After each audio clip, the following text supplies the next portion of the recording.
నమస్కారం, నా పేరు బాలా. బీసీఎన్ న్యూస్ కి స్వాగతం. ముందుగా ముఖ్యాంశాలు. విద్యుత్ రంగంలో సంస్కరణలకు సీఎం చంద్రబాబు నాంది పలికారన్న మంత్రి గొట్టిపాటి. లో వోల్టేజీ సమస్య నివారణకు 8,000 కోట్లతో చర్యలు చేపడుతున్నట్లు వెల్లడి.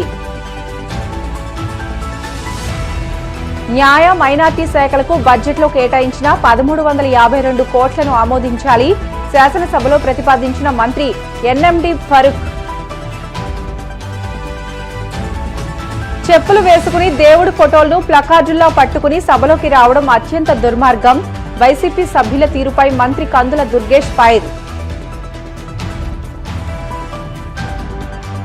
తిరుమల శ్రీవారిని దర్శించుకున్న సినీ నటుడు చరణ్ రాజ్. ఆలయ మర్యాదలతో స్వాగతం పలికిన అధికారులు. రాష్ట్రంలో విద్యుత్ వోల్టేజీ సమస్య నివారణకు 8,000 కోట్లతో చర్యలు చేపడుతున్నామని మంత్రి గొట్టిపాటి రవికుమార్ అన్నారు. ఇంధన శాఖకు కేటాయించిన 13,942 కోట్ల బడ్జెట్ ప్రతిపాదనలను సభ ముందుంచారు. ఈ సందర్భంగా ఆయన మాట్లాడుతూ రాష్ట్ర ఆర్థిక అభివృద్ధికి మూలస్తంభమైన విద్యుత్ రంగంలో సంస్కరణలకు సీఎం చంద్రబాబు నాంది పలికారని చెప్పారు. కూటమి అధికారంలోకి వచ్చిన తర్వాత ట్రూ డౌన్ లో భాగంగా 13 పైసలు తగ్గించామని అన్నారు. గత వైసీపీ ప్రభుత్వంలో 9 సార్లు విద్యుత్ ఛార్జీలు పెంచారని, 30,000 కోట్ల ట్రూ ఆఫ్ ఛార్జీలు వేశారని, రెన్యూవబుల్ ఎనర్జీ డెవలపర్స్ ను బెదిరించారని ఆరోపించారు. విద్యుత్ రంగం రాష్ట్ర ఆర్థిక అభివృద్ధికి మూలస్తంభం సార్. దీనిని ముందే గుర్తించి దేశంలోనే విద్యుత్ సంస్కరణ నాంది పలికిన మన నాయకుడు చంద్రబాబు నాయుడు గారు అని చెప్పడంలో ఏమాత్రం కూడా సందేహం లేదు. అదేవిధంగా ఉమ్మడి ఆంధ్రప్రదేశ్లో 9 to 14లో అప్పటి కాంగ్రెస్ ప్రభుత్వం ఉన్నప్పుడు దాదాపు పవర్ కట్స్ విపరీతంగా ఉండేవి. రోజుకి 7 నుంచి 8 గంటల పవర్ కట్స్ పోతా ఉండేవి. అప్పటి పరిస్థితుల్లో రాష్ట్రం నుంచి చాలా వ్యాపార సంస్థలు కూడా మూతపట్టమే కాకుండా పొరుగు రాష్ట్రాలకు వెళ్ళిపోవటం కూడా జరిగింది సార్. తర్వాత రాష్ట్ర విభజన అనంతరం 2014-19లో విద్యుత్ వ్యవస్థను గాడిని పెట్టి 6 నెలల్లోనే మిగులు విద్యుత్ రాష్ట్రంగా తీర్చిదిద్దిన ఘనత ముఖ్యమంత్రి చంద్రబాబు నాయుడు గారిది అని చెప్పడంలో సందేహం లేదు. అదేవిధంగా 2014-19లో మా ప్రభుత్వం క్లీన్ ఎనర్జీ పాలసీని తీసుకొచ్చేసి 7 గీగావాట్ల వరకు రెన్యూబుల్ ఎనర్జీ సామర్థ్యాన్ని పెంచడం జరిగింది సార్. తర్వాత 19 నుంచి 24లో గత ప్రభుత్వం విద్యుత్ వ్యవస్థను సర్వనాశనం చేయడమే కాకుండా 1,22,000 కోట్ల పైగా అప్పులు చేసి విద్యుత్ శాఖను పూర్తిగా నిర్వీర్యం చేసింది సార్. అదేవిధంగా 9 సార్లు విద్యుత్ ఛార్జీలు పెంచడమే కాకుండా ప్రజల మీద భారం వేయటమే కాకుండా ట్రూ అప్ ఛార్జీల ద్వారా దాదాపు 30,000 కోట్ల పైన భారాన్ని ప్రజల మీద వేసింది సార్. రాష్ట్రంలో పెట్టుబడులు పెట్టడానికి వచ్చిన రెన్యూబుల్ ఎనర్జీ డెవలపర్స్ కూడా తరిగొట్టే పరిస్థితి తీసుకొచ్చింది సార్. దాని ఫలితంగానే ప్రజల విశ్వాసాన్ని కోల్పోయి లాస్ట్కి వైఎస్ఆర్సీపీ పార్టీ 11 సీట్లకే పరిమితం అవ్వాల్సిన పరిస్థితి వచ్చింది సార్. అదేవిధంగా 2024 సంవత్సరంలో కూటమి ప్రభుత్వం అధికారంలోకి వచ్చిన వెంటనే చంద్రబాబు గారి నాయకత్వంలో వైట్ పేపర్ రిలీజ్ చేయడమే కాకుండా విద్యుత్ వ్యవస్థను గాలిలో పెట్టే కార్యక్రమాన్ని చేసింది సార్. గత ప్రభుత్వం ట్రూ అప్ ఛార్జీలు భారం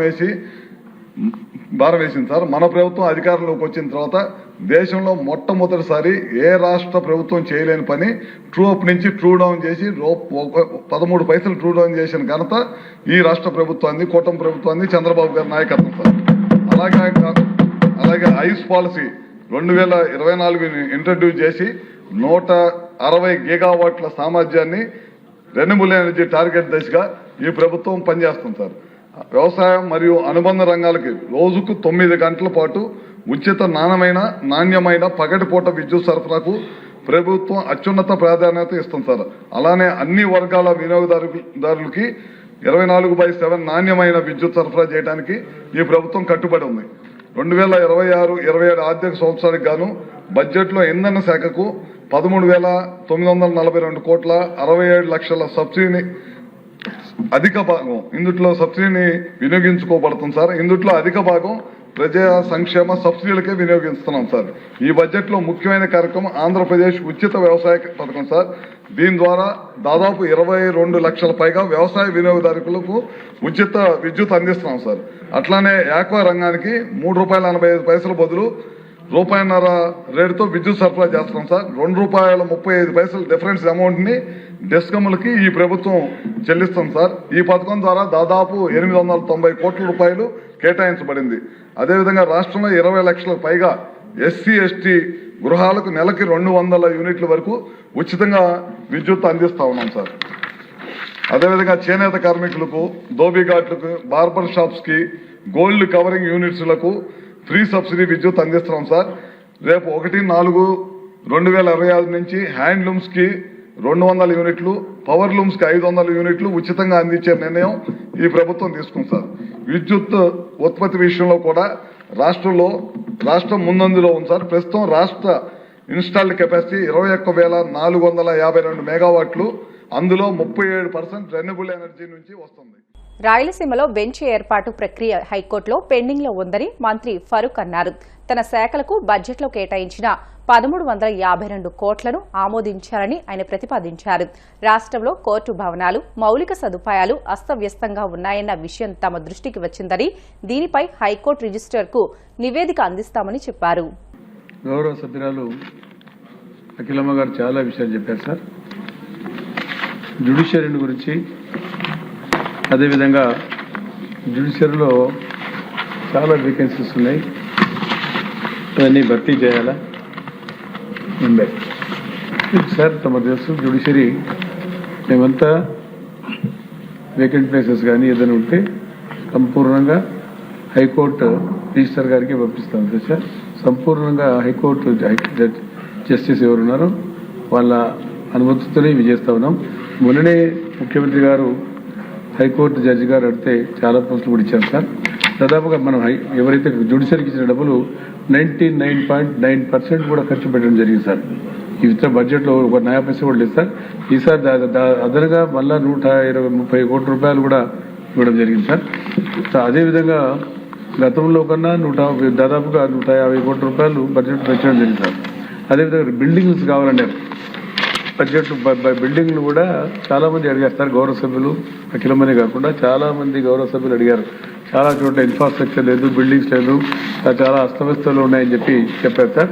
అవన్నీ మా దృష్టికి వచ్చాయి సార్, నా దగ్గర ఉన్నాయి. మేము అవన్నీ తీసుకుపోయి మరి ఈశ్వర్ గారికి సమర్పిస్తాం సార్. ఇక్కడ నుంచి అక్కడ తెలుగు ఆర్మీ ద్వారానే వారే ఫైనల్ చేస్తారు, వాళ్ళ ద్వారానే జరుగుతాయి సార్ కార్యక్రమాలని. ప్రభుత్వం ద్వారా ఏమి జరగదు, ప్రభుత్వం కూడా వారికి నివేదిక పంపుతాం, తద్వారా వాళ్ళు ఈ కార్యక్రమాలు చేస్తారు సార్. చాలా సంతోషం. మరి చట్టాన్ని గురించి చాలా విషయాలు చెప్పారు సార్. గతంలో జరిగిన విషయాల గురించి చెప్పారు మేడం.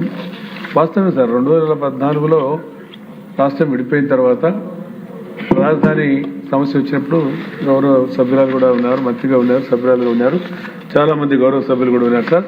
అప్పుడు ముఖ్యమంత్రిని మనమంతా కర్నూలుని క్యాపిటల్ పెట్టాలని అడిగాం సార్. నేను కూడా ఉన్నాను సార్.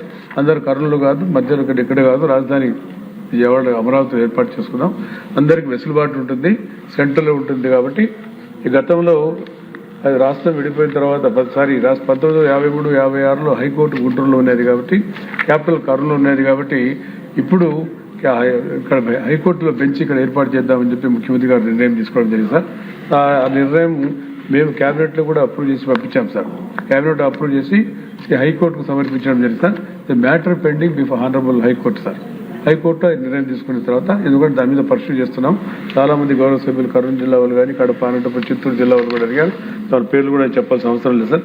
కాబట్టి ఇవన్నీ మరి హైకోర్టుకు సంబంధించిన విషయాలు సార్. మీరు ఏ ఇన్ఫ్రాస్ట్రక్చర్ డెవలప్ చేయాలని కూడా వారి ద్వారానే మనం రావాలా. మీకు తమకు తెలుసు, హైకోర్టుకు మనం ఆదేశాలు ఇవ్వలేం కాబట్టి హైకోర్టు ద్వారా కాబట్టి గౌరవ హైకోర్టుకు మేము సమర్పిస్తాం, తద్వారా వస్తాయి సార్. కాబట్టి చాలా విషయాలుగా లా అండ్ ఆర్డర్ గురించి చెప్పడం జరిగింది సార్. మన కర్నూలు జిల్లాలోనే తమకు తెలుసు సార్, నంద్యాలలోనే దాదాపుగా గౌరవ ముఖ్యమంత్రి చంద్రబాబు నాయుడు గారిని అరెస్ట్ చేయవచ్చారు సార్. స్కిల్ డెవలప్మెంట్ కింద తమకు తెలుసు కదా సార్. అఖిలమ్మ ఉన్నారు, ఇక్కడ ఉండే పాపం శాసనసభ్యులు ఉన్నారు, డీసీ గారు ఉన్నారు, జనార్దన్ రెడ్డి గారు ఉన్నారు, మన జయనాగేశ్వరరెడ్డి గారు, అందరినీ అరెస్ట్ చేసేసారు సార్. నేను కూడా నన్ను ఒక్కటి వదిలేశారు. మొత్తం జనార్దన్ రెడ్డి కానీ, అదేవిధంగా గౌరీ వెంకటరెడ్డి కానీ, గౌరీ చేతారెడ్డి కానీ, అఖిలమ్మన్న కానీ, వాళ్ళ తమ్ముని కానీ, మా పిల్లలు కానీ అందరిని తీసుకుని జైల్లో పారేసేసారు. రాత్రి 3 గంటలకు బుల్డోజర్ తీసుకొచ్చి కార్లన్నీ పగలగొడతామని చెప్పారు. ఇదే పోలీసు వాళ్ళు. ఏం చేయాలి సార్, నిస్సహాయ పరిస్థితి. తెల్లవారిపోయింది. ముఖ్యమంత్రి గారు పడుకుంటే ఆ రోజుల్లో తప్పులు కొడుతూనే ఉన్నారు.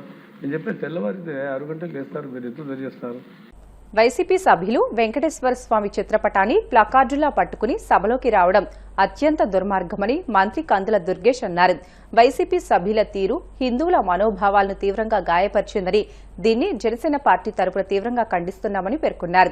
ప్రజాస్వామ్య విలువలపై గౌరవం లేని వైసీపీ నాయకత్వం దేవుణ్ణి కూడా రాజకీయాల కోసం వాడుకోవడం దుర్మార్గమని అన్నారు.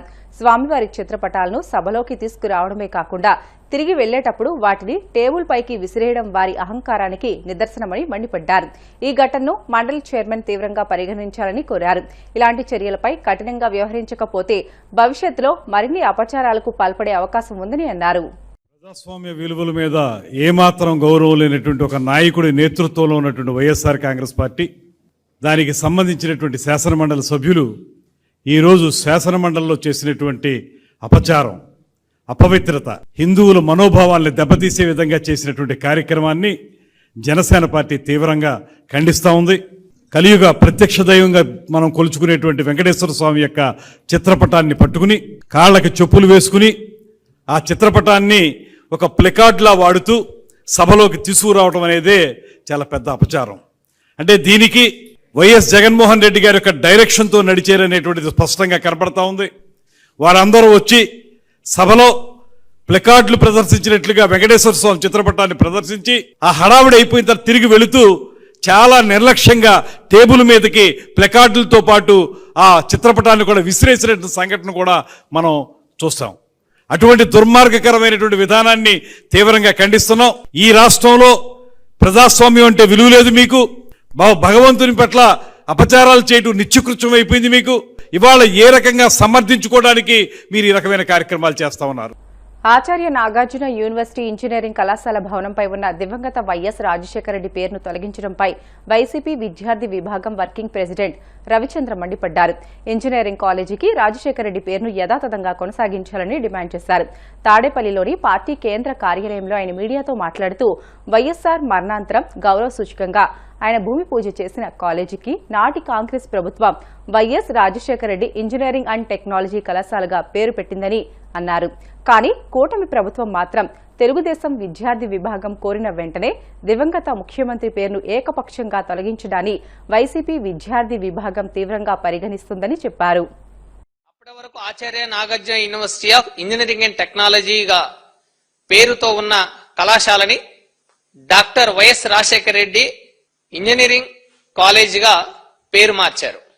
ఆనాడున్న vice chancellor professor Haragopal Reddy గారి ఆధ్వర్యంలో 11 మందితో కమిటీ వేసి ఎగ్జిక్యూటివ్ కౌన్సిల్ తీర్మానం సమావేశం ఏర్పాటు చేసి ఆ సమావేశంలో ఏకగ్రీవ తీర్మానం చేసి తర్వాత అకాడమిక్ సెనేట్ సమావేశం జరిపి అందులో కూడా ఏకగ్రీవ తీర్మానం చేసి ఇంజనీరింగ్ కళాశాల పేరుని doctor YS Rajasekhara Reddy college of engineering and technology పేరుగా మార్చారు. ఇదంతా ఆథరైజ్డ్ గా రిజల్యూషన్స్ పాస్ చేసి రిజల్యూషన్స్ ఆధారంగా కాలేజీకి పేరు పెట్టారు. కానీ నిన్న university Acharya Nagarjuna university in-charge vice chancellor Gangadhar Rao గారు ఓవర్ నైట్ లోనే రాత్రికి రాత్రే ఒక్క రోజులోనే టిఎన్ఎస్ఎఫ్ నాయకులు వినతి పత్రం ఇచ్చారనే పేరుతోటి ఇంజనీరింగ్ కళాశాల పేరుని తొలగించాలని ఆదేశాలు ఇవ్వడమే కాదు, జేసీబీ క్రేన్ ని తీసుకొచ్చి రాజశేఖర రెడ్డి గారు doctor YS Rajasekhara Reddy college of engineering and technology అనే పేరు ఉంటే డాక్టర్ వైఎస్ రాజశేఖర రెడ్డి అనే పేరుని ధ్వంసం చేసి తొలగించారు. మరి మీరు తొలగించడానికి ముందు యూనివర్సిటీలో ఉన్న వైస్ ఛాన్సలర్ గాని రిజిస్ట్రార్ గాని మీరు పాలక మండలి సమావేశం ఏర్పాటు చేశారా? పాలక మండలి సమావేశంలో తీర్మానం చేశారా? ఆచార్య నాగార్జున యూనివర్సిటీలో ఉన్న ఇంజనీరింగ్ కళాశాలకి డాక్టర్ వైఎస్ రాజశేఖర రెడ్డి గారి పేరుంది, ఆ పేరుని మనం తొలగించాలి అని మీరు మినిట్స్ లో నమోదు చేసి సమావేశం జరిపి ఎగ్జిక్యూటివ్ కౌన్సిల్, ఆ ఎగ్జిక్యూటివ్ కౌన్సిల్ సమావేశంలో మీరు తీర్మానం చేశారా అని మా వైఎస్ఆర్సీపీ విద్యార్థి విభాగం తరపున ఈరోజు యూనివర్సిటీలో ఉన్న మా స్టూడెంట్ వింగ్ నాయకులు మేము కలిసి వెళ్లి వైస్ ఛాన్సలర్ గారిని అడిగాం, మీరు అకాడమిక్ సెనేట్ గాని ఎగ్జిక్యూటివ్ కౌన్సిల్ గాని రిజల్యూషన్ పాస్ చేశారా? పాస్ చేస్తే ఆ మినిట్స్ మాకు చూపించండి అని మేము అడిగాం.